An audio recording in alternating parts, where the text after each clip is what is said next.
Maoist party కేంద్ర committee సభ్యులు కట్ట రామచంద్రారెడ్డి, కడారి సత్యనారాయణ ఎన్కౌంటర్పై పోలీసు అధికారులు చెబుతున్నది కట్టుకథ అని ఓ లేఖలో స్పెషల్ జోనల్ కమిటీ ప్రతినిధి ఆరోపణ. రాయ్పూర్లో లేదా మరెక్కడో నిరాయుధులుగా ఉన్నవారిని పోలీసులు పట్టుకుని హింసించి చంపారని ఆవేదన వ్యక్తం. ఈ బూటకపు ఎన్కౌంటర్ను ప్రతి ఒక్కరూ నిరసించాలంటూ పిలుపు.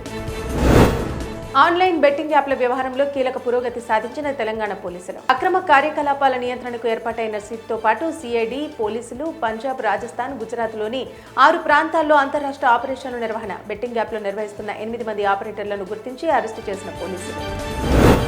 హైదరాబాద్లో దారుణం. 9వ తరగతి చదివే 3 బాలికలపై అత్యాచారానికి పాల్పడ్డ 3 నిందితులు విహారయాత్రకు వెళ్దామని చెప్పి హోటల్కు తీసుకువెళ్లి దారుణానికి ఒడిగట్టగా బాలికలు తల్లిదండ్రుల దృష్టికి తీసుకెళ్లగా నిందితుల్ని రిమాండ్కు తరలించిన పోలీసులు.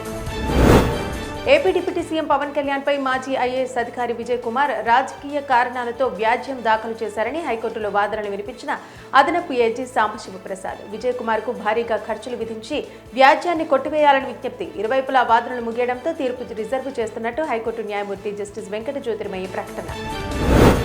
ప్రపంచవ్యాప్తంగా హిందువులు ఎక్కడుంటే అక్కడ వెంకటేశ్వర స్వామి ఆలయాలు నిర్మించి శ్రీవారి ప్రాబల్యతను నలుదిశలో చాటే బాధ్యత అందరిపై ఉందని ఏపీ సీఎం చంద్రబాబు వెల్లడి. రాష్ట్రంలో ఎక్కువసార్లు శ్రీవారికి పట్టు వస్త్రాలు సమర్పించే భాగ్యం ఆ భగవంతుడు తనకిచ్చాడంటూ ఆనందం వ్యక్తం. ఆయన మీద భారం వేసి ఏ కష్టం వచ్చినా ముందుకు సాగానంటూ స్పష్టం.